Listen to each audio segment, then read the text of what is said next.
Finally Flipkart থেকে যে অর্ডারটা দিয়েছিলাম আজকে আসলো।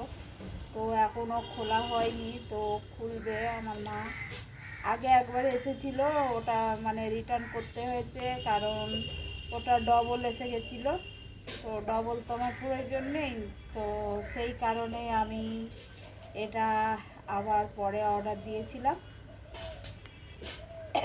তো এটা মা এখন কাটবে। বাচ্চারা এখন স্কুল থেকে বাড়ি এসছে, আছে না। এ আবার বাক্সটা যাতে দেখা যায় তার কারণে উনিও সেই একটু দূর থেকে ফটো করছে। তো যাই হোক, আমি তো নিজে গিয়ে দোকান থেকে কিছু কিনতে পারি না, তো ফ্লিপকার্টে অর্ডার করেছিলাম। আগে মিশোতেও করতাম, মিশোতেও করি।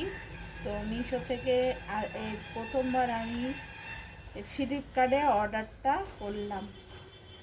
বেশি খুব বড় জিনিস নয়, কিন্তু এটা আমার হেয়ার ফলের জন্যে কেনা।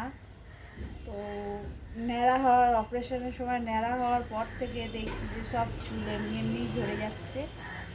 তো দেখা যাক, এটা যদি দিয়ে এর সঙ্গে আরও অনেক কিছুই দিতে হবে, দিয়ে মা মাথায় দিয়ে দেবে তেলের সঙ্গে। তো সেই কারণেই অর্ডার দেওয়া। তো এটা মা কাটবে। এই পর্যন্তই শেষ করলাম, পরে আবার আপনাদের সঙ্গে কথা হবে। রাখলাম।